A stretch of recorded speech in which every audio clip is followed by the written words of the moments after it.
There is nothing worse than potential unrealized. We all have things that hold us back. What if we could find a way to get us unstuck?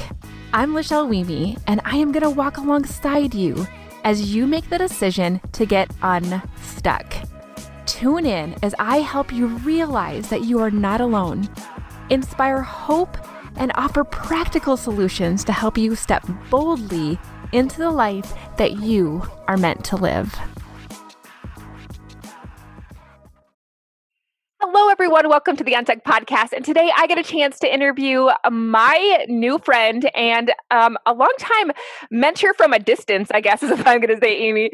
So this is Amy Barg, you guys. I had a chance to be exposed, I guess, to Amy for the very first time a few years ago when I was at the John Maxwell team live event, and Amy was actually one of the speakers. You guys, she was on stage in front of thousands of us, all leadership nerds and personal development junkies. And for her to be on stage and inspiring all of us, I just sat back in awe, and I'm like, I need to follow this woman. And so we've gotten a chance to slowly get to know each other over this time. And I am so excited for you to be able to share your wisdom today, Amy, your life journey, and how you can serve other people who are maybe feeling stuck. So welcome to the UNSTUCK podcast. Oh my gosh, thank you so much. It is a complete pleasure to be here with you today. Okay, so I felt like when you describe what you do, I felt like you do a much better job than what I could do. So I'm going to have you tell me a little bit about how you would describe yourself and how you serve people. Sure. So I describe myself as a growth environment specialist. And part of that is I do coach and speak and train, but growth is really my thing because I have just come to know in my own life that unless you're growing, you're really not going anywhere. Yes. So that's what I really try to encourage people. And specifically, I mean, I work with a lot of different groups. I work with teams and companies, but I also have a group of women that I describe as women who are like professionals and they're facing some kind of transition and they want to go from living by default, which is doing without thinking, to living by design, by growing on purpose. So that's kind of my tagline. Yeah, growing on purpose. I love that. And this is the thing that I find is so interesting when we consider feeling stuck. Feeling stuck is an awareness of being in a place that you don't want to be and a longing for something better, right? And I think that so oftentimes we can kind of live our lives by default without having even the awareness that we're doing it. And all of a sudden we realize that it's, 2022 and where did the 2021 year go? Or all of a sudden our little babies that were in diapers are now graduating from high school and we don't even know where the time goes. We don't know how we got to work in the morning because all of a sudden we're just there. And so I think that so often just this wake up call of like, hey, I don't want to live by default anymore and then that stuck feeling that could come with it is actually a good sign, right? Because all of a sudden you're aware. Yeah. I like to say awareness is the first step towards anything. Yeah, I love that. Okay, so how did you ever get yourself to this point where you were on a stage speaking in front of thousands of people? Like, tell me a little bit about your journey. Was that like something you always wanted to do, or how did you get here? Wow. I mean, it's a long story. I'll try to truncate it a little bit. So I have always loved speaking and teaching. I taught school for many years. But when I went through a really difficult divorce, I realized I was teaching at the time. I really honestly couldn't afford to stay teaching. So I knew I needed to transition into something else. And so that big kind of scary step out of a very secure world, because, when you're a teacher, they really they can't get rid of you. Right. My husband's a teacher. So yeah. And it's safe and it's comfortable. Yes. But I realized, okay, I need something more. I didn't know what that something more was going to look like. So no, at that point, I didn't have the vision of, I'm going to speak on the Maxwell stage. Yeah. But I did know that I needed to do something else. And so when I transitioned from teaching to another role, I ended up working in downtown Chicago, which was not on my radar at all when I was a school teacher, but that kind of set the wheels in motion, so to speak. Okay. And then after I worked there a couple of different places, I worked for actually a women's leadership organization in Chicago, Okay. right downtown. And then I decided it was expensive to live there. My kids were grown. And so I literally started my life over, moved to where I am now in Indiana, and had a couple of jobs, but got connected with the John Maxwell team. Okay. And it was honestly after my first conference and I saw people on stage that I had the idea, ooh, I think I'd like to do that. Yeah. So Yeah. yeah. That, oh my gosh, there's so many places I want to take this conversation. So I have to just ask you though, when we go back to that moment of your life when you were going through the divorce and you looked at your budget and you're like, okay, my lifestyle has to change because of my situation. And so oftentimes I think people can crumble with the pressure of of fear and change and just overwhelm of all of that. Tell me how you were able to get yourself out of what could have been that into like, okay, well, this is what I have to do and this is what I'm going to do. Yeah. And so I always hesitate here because I don't want it to sound like, oh, and I just did this, because it Yeah. was definitely a process that I Yeah. went through. I decided that I wanted to explore maybe doing something besides teaching. And I like went after it, that one whole summer, and I didn't get anything else. And I had to go back and teach another year. And that was Okay. really, really hard. But I kept that vision that, okay, I know I do want to do something else at some point. And so then when that opportunity opened up, I was like, okay, I'm going to go for it. And I was super scared because, like I mentioned, teaching is pretty secure. And Okay. as a divorced woman, I'm like, what if I get fired? And at that point, I just told myself, oh, you won't get fired. You're a hard worker. It'll all be good. Yeah. So that did help me to, make that So jump. that's good. So you able to rationalize that a little bit because sometimes our fear talk can tell us things that are going to happen that are very unlikely going to happen. Yes, exactly. Although I'll just tell you, I did end up getting downsized from 2 jobs, but it didn't kill me. But the Okay. other thing that happened during that time, and I was thinking about this when I knew I was going to talk with you about this, is I had years ago really enjoyed being in community theater. And so Oh. after my divorce, when I'm back teaching school and I'm not really happy, I Yeah. had the opportunity present itself for me to be in a musical production that I hadn't done since college. But I was like, you know what, I'm going to just go for it. Yeah. And being in that show was such a part of my healing process because I was in a new group of people that didn't know me, didn't know my ex-husband, didn't know anything about me, and I just Right. got to show up as myself doing something I loved. Mhm. And I found out that, wow, I'm still good at this. I can do this. And it was a real confidence booster for me at a time when I just felt completely, worthless. Yeah. And that taking that little step of doing something I loved really being shows. But yeah, so those were 2 big things. I love that. And I got to tell you, like, theater scares the bejeebers out of me. Like, I can never imagine myself being on stage and performing. But what's so interesting, and I'm going to sound like I don't know what right now, but when I speak on stage in front of hundreds of people, it's almost like I go up there and I am playing a role. I am like the person who knows what they're talking about. I am the person who has prepared and is ready to serve. And it's almost like I step out of myself in that moment. And so I can almost imagine that that's what it's like to be in theater in a sense. Like for a moment, I get to be a confident version of myself. In a moment, I get to be whatever I want to be on stage in front of people. And I think that can sometimes be really powerful too. If you can take yourself out of it and put yourself into the shoes of who you want to be, even for a moment, it gives you that glimpse of who you want to be as well. Truly does. Oh Yeah, my goodness. and I've seen that. It's been really interesting. That has been kind of a theme through my life. Yeah. I could say more about that, but go ahead. Yeah, no.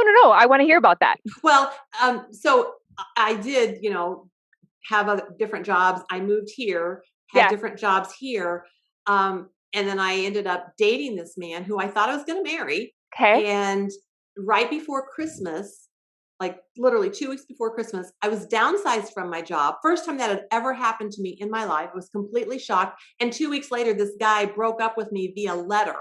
Oh, And so I was back at that place of just, oh my gosh, I can't believe I'm here. I never thought this would happen. And I auditioned for a show like the next month and I was cast, and being in that show wow. helped get me through that time again. So it's like, isn't that interesting how that came back around and helped me again in a really difficult time? So yeah, it's pretty amazing. Well, and that that was going to bring me to another question that I had for you is like, okay, so you were on the John Maxwell, team watching from the audience to people speaking, and you're like, yeah, I want to do that someday. I can't imagine how scary that was, but it sounds to me like your performance has kind of given you those small steps and courage to be able to show up in really big ways. Oh, definitely, definitely. I'm one of those people that just happens to be wired that I love to perform. So put me on a stage in front of 1,000 people and I can be this character and sing and emote. Yeah. I'm a happy camper. I love it. So yeah, to see the Maxwell stage, yeah, it was a little Yeah. daunting, Yeah. but it was more exciting than anything else. I love that. And it just goes to show that we're all gifted with different gifts, and to understand and recognize your own and to really just nurture that and step into it is so powerful, because you never know where that gift is going to lead you down the road to the next gift. And so I just love that so much. Okay. Yeah. So you are, in my opinion, very successful, Amy. And you've talked a little bit about the journey that you've had so far. Can you tell us if there's ever been a moment in your life where you have really felt stuck that you haven't already talked about? Oh wow. I've had so many times that I felt really stuck. Gosh, probably the two that I mentioned, the divorce and then being downsized from the Yeah. job. But I Yeah. will tell you, the other thing was after, so I met my husband Sam, we got married. We've been married about a year, and I was working in a great job, but kind of had the thought, well, maybe I don't know if I'm going to stay here till I, retire. Yeah. And Yeah. that's where I got introduced to the John Maxwell team. So my thought was, okay, I'm going to join the team, kind of build a business on the side. And then when I'm comfortable, I'll start my business. Yeah. Well, 2 weeks after I joined the John Maxwell team, my position was eliminated. And so I was faced with this, do I try to find another job or do I say, I think I'll start a business? Mm. I had no clue how to start a business, but something inside me was like, you know what? I really felt like it was God saying, here's your sign, like go for it. So Wow. I jumped in and I had no clue what I was doing. Thank goodness for the John Maxwell team because I learned so much. But Yeah. there's definitely been times over the last, I guess I'm now in my 7th year, where I felt like, what do I do next? Yeah. And I did feel that stuck feeling. And so then it comes back to, okay, so what do you do when you're stuck, right? And that too has been a process. But I think if I could like paint with a really broad brush, Yeah. what I have become so aware of, and it's because of developing my business and being on the John Maxwell team, Yeah. is the power of mindset. Hmm. And I have this, it's actually like a gremlin. Like I picture him. He's this kind of fat, sloppy guy with the big cigar, and he sits on my couch and is like, smoking and going, what makes you think you can do that? Or who's going to buy from you? All those kind of things. Yeah. And I've just become so aware that what I'm thinking about determines so much of what actually happens in my life. So I Mm. have these 3 little phrases that I use. Okay. The first is just notice it. When I have that negative thought, which Yeah. wants to keep me stuck, just to say, oh my gosh, there it is again. I'm thinking that again. And then after I notice it, to shift, and I shift it to what I call neutral, not where Okay. I'm going, oh, you're so stupid, but where I just say, isn't that interesting? Mm-hmm. There that Yes. is again, just putting it into not a judgment, just an Right. awareness. Yes. And then I replace the thought. Now, it sounds so easy to go, oh, just replace the thought. Yeah. It's not always that easy, but I have learned, I am continuing to learn that when when I say the words, I am whatever I fill in the blank with, my subconscious mind is going to try to create that. So if I hear the Absolutely. negative thought, say, oh, isn't that interesting? What do I want to replace that with that is the truth that I want to live into? So I am getting better every single day. Whatever the thing is, it changes Yes. from day to day depending Yes. on what Yes. that negative thought was. Right. But that has been a huge part of me learning how to get myself unstuck. I love that. And I think that there's so much power when we hear from experts who have gone through their own process, right? It's like, okay, well, you're just up on stage or you just are doing this. You Oh. don't understand, right? And so that's really why I like to bring these conversations in, because that vulnerability of admitting, like, hey, guys, like, I've been there, I get it. But these are some of the things that I've done to make things better for me are so powerful because now you're in our tribe, right? And so that's so helpful. And so you are considered a growth specialist, right? And so I want you to tell us about some of the things that you are helping others grow. You said you like to concentrate on women. So tell me a little bit about the women that you serve and where they oftentimes get stuck. Oh, yeah, thanks. Well, so I guess it's been almost a year ago, I launched what I call Women Growing on Purpose, which is a community for professional women who are facing some kind of life transition and to help them go from living by default, which I say is doing without thinking, to Yeah. living by design, by growing on purpose, which really has kind of two meanings because it's growing on purpose like with intention, but then also growing on what's your purpose in being here. Yeah. And so this is a place where like I totally did not know exactly what I was doing or how I was going to do it. I'm like, I'm going to go for this. Yeah. And so what it has turned into is this amazing community of women who I create content that I deliver to them like this, via Mhm. Zoom. Yeah. And then twice a month we get on calls and talk through some of the questions that I've posed for them and they just share from their hearts. This is what's going on in my life. This is how I'm, struggling. This is what I'm dealing with. And it's interesting because I have a wide range of women from like 20s all the way to their 60s and Okay. everything in between. Yeah. And so we deal with Let me ask things you this. like, Are you a business owner and you feel like you are literally tied to your phone all the time in order to keep up with social media? You know you need to post consistently, but you don't know what to post and you don't want to have to post every single day because it means that you're married to your phone. So then you're not consistent and then business doesn't follow. Or maybe you have no idea how to attract your ideal client and you want to find a way to get the right people to come to you. Oh my goodness, like that was totally where I was. And I had to take some time and research to find out what the heck I could be doing to make my life so much better. So here's a scoop. I have found a system that I've created a system that has allowed me to not only attract my dream clients, but it's allowed me to be consistent by planning all of my content for an entire year in one single weekend.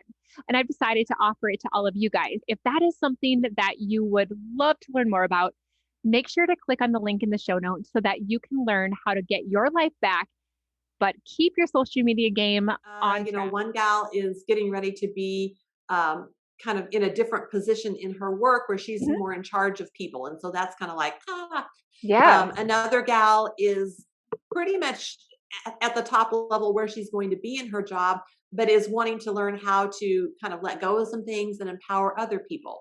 Um, we've got empty nesters who are dealing with my kids are gone and now I'm figuring out what do I want to do.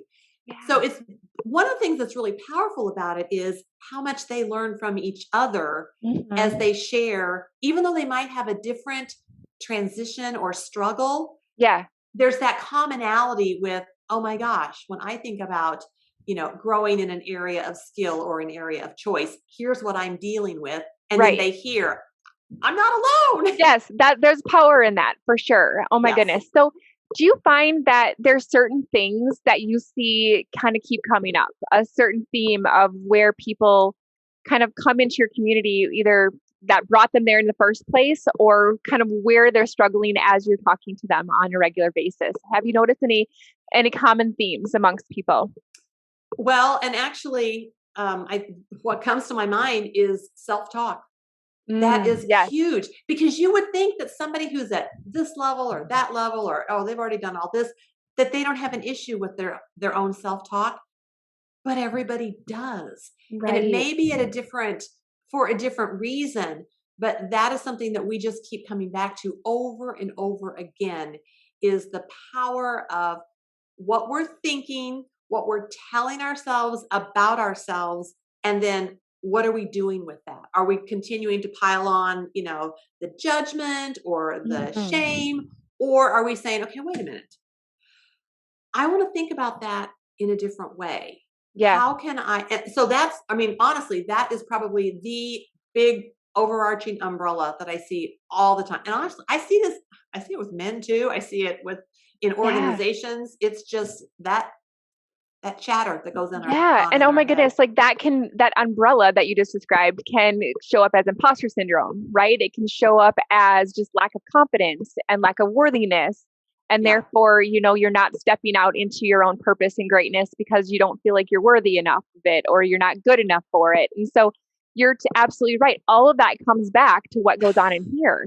And what I love about things that I've learned from you, things from the training that we've gotten, is that doesn't mean that it's set in stone.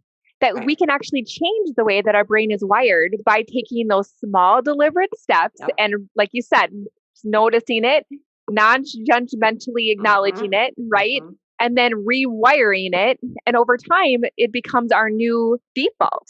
Yeah. Yes. And that ultimately is the goal. And so I even, like, in myself, I will notice it more, like, oh, Yeah. it didn't take me as long to get from here to here this time, or I noticed it faster. In fact, I was just on a call earlier this week with a gal who said, I'm doing a lot better about being able to reflect on what just happened and say, okay, what did I learn from this? How do I want to do it differently? And she said, I see the gap between when it happens and when I realize it, getting it closer. And she goes, I can hardly wait until I can realize it in the moment. And I'm like, well, you're working towards that. So awesome. I love it. Okay. So I would love for us to switch our conversation to the practicality of things, right? So you've given us hope. You've given us hope that things can get better and that growth is possible. And it doesn't matter how old you are, what your situation is, like, growth is definitely possible. So what are some practical tools that you can give our listeners and our audience so that they can start taking steps towards that growth journey, that better version of themselves? Sure. So one of the things that I've used recently that's helping me is when you think about the power of choice. So we all have lots of choices that we can make every day, right? And it sounds great. Oh, I have choices. But it's also important for us to realize that the fact that we have choice can be challenging. So, you've probably heard people say, oh, well, just choose to have a good attitude. Okay. It sounds a lot easier, doesn't it? Yeah. And in some ways you could say, oh, that's really a simple thing, but it's not always easy. And the example that I've given is my parents passed away within like 9 months of each other. And I remember on that first birthday, it was just like, my dad had died on March 5th. My birthday was on the 28th. And I was driving to work that day, and it hit me like, this is the first birthday where neither one of my parents were here. And it was just like this ton of bricks. And so I'm like, and I remember driving, I know exactly where I was on the road thinking, what am I going to do with this? Because I wanted to just like sob. Right. And I, in that moment, said, okay, what do I want to choose? And I said, I'm choosing joy. And I just kept saying that out loud as I'm driving and the tears are streaming. I am choosing joy. And then I started making the list of all the things that I was thankful for, that I could be joyful about. One of them being, I was getting married in 8 weeks. Yes. Weird that I'm balancing this grief of not having my parents, but knowing I'm going to get married to Sam. So that idea that we have the choice, but it can be challenging. And the second part is that choice is constant. And that's where, you can say, oh, well, I'm choosing joy that day. And I got through it.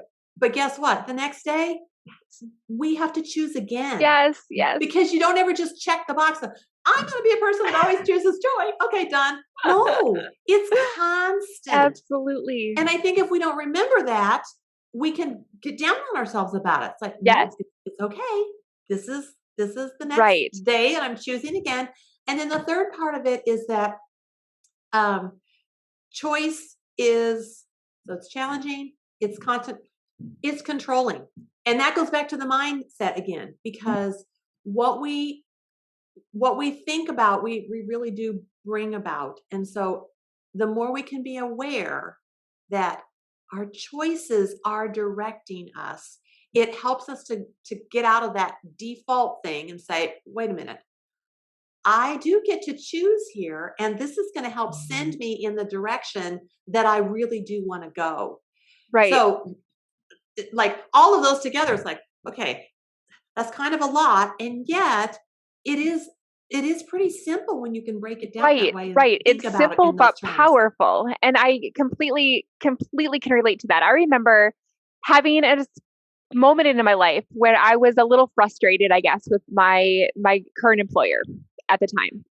And I remember just being like, what else can I do? Whatever. So if you're listening to this, maybe you can relate to this. And then I ended up applying for and being offered another job. Mm-hmm.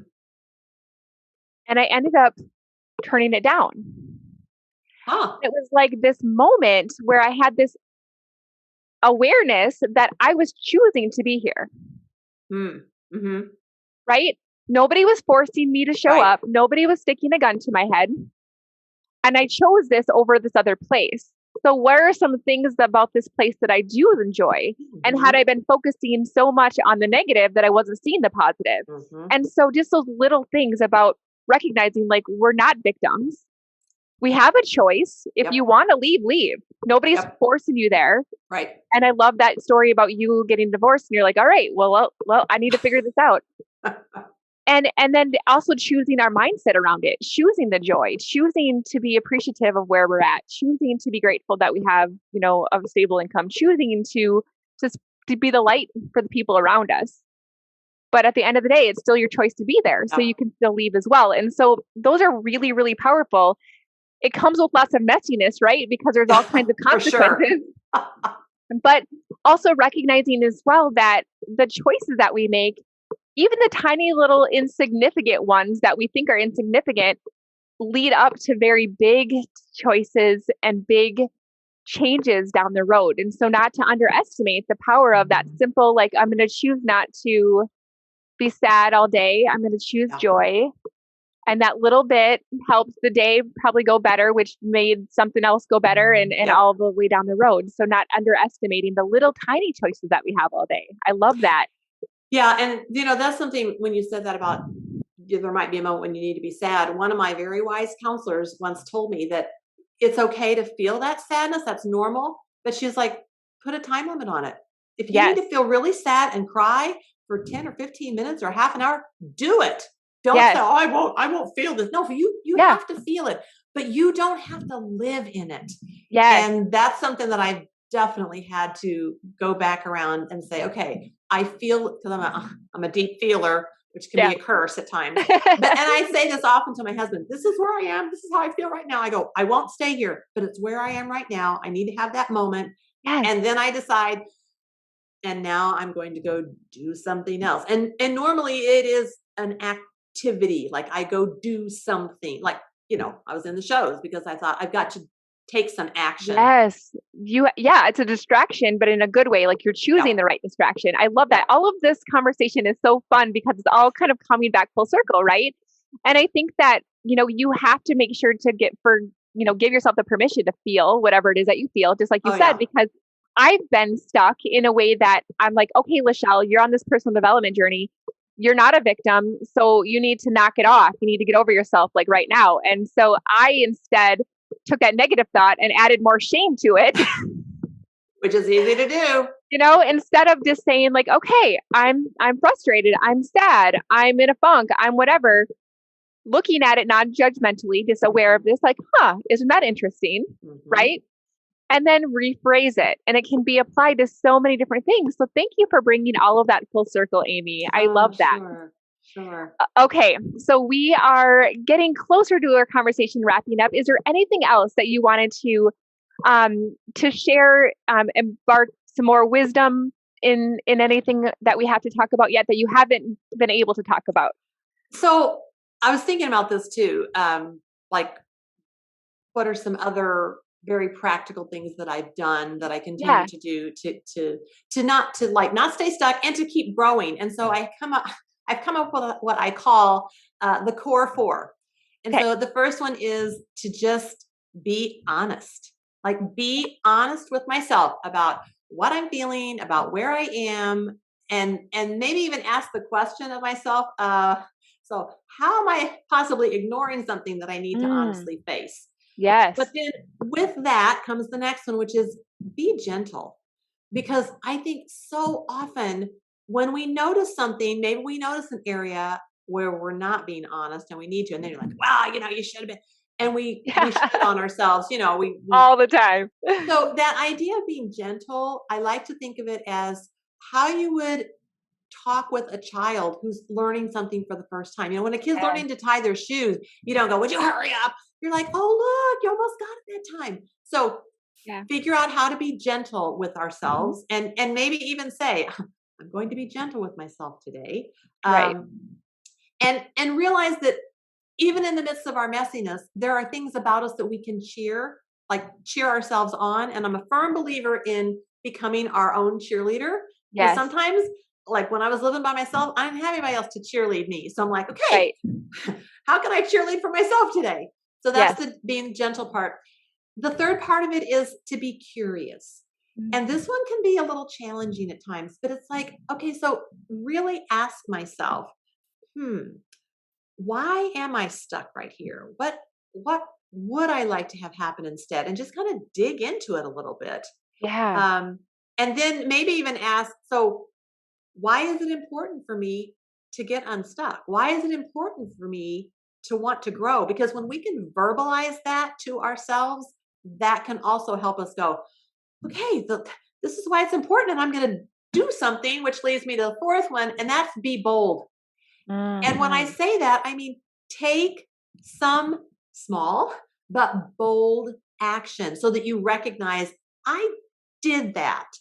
And when I first was thinking about this, I was like, when you type something on the computer, if you want it to really stand out, you put it in the big bold letters Yes. Yes. and your eye catches it. So whatever that action is for you, and it could be different for every single person, but take that small, bold action so that you can then say, okay, and I took that step. And then acknowledge that, and that was a step, which can then add to more steps and get me moving in the right direction. I think sometimes people think I have to do some big, huge thing to make a difference.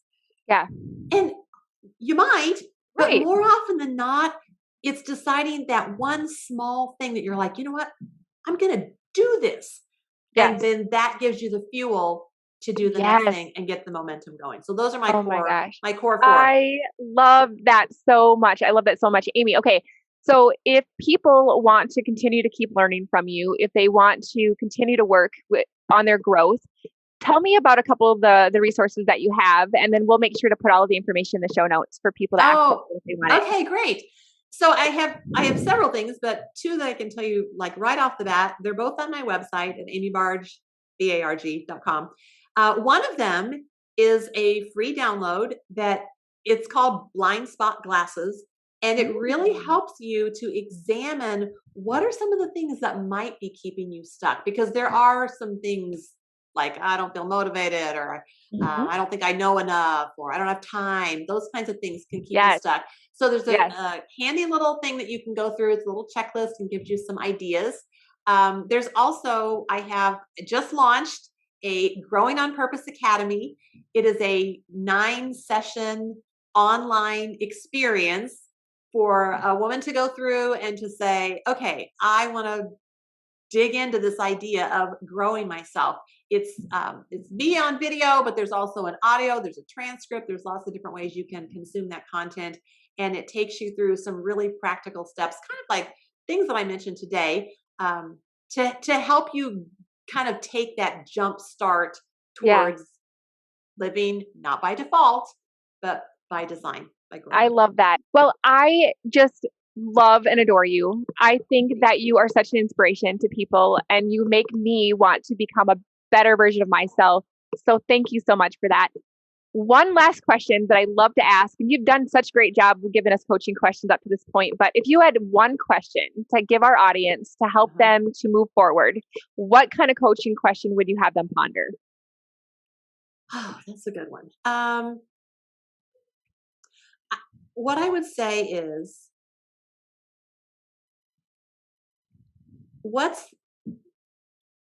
how valuable would it be for you to take some kind of action? And what's going to happen if you don't? Oh, I love that. That's powerful. Thank you so much for sharing your heart, your wisdom. Can't get enough of you. Thank you for joining me today. Oh, completely my pleasure. I so appreciate having this opportunity to get to talk about something that I feel great passion for, because believe me, I am on the growth journey myself, like from now on, always. It's never ending. And that's one of the things I love about growth. There is no finish line. You're absolutely right. Thank you so much, my friend. Okay. Bye-bye.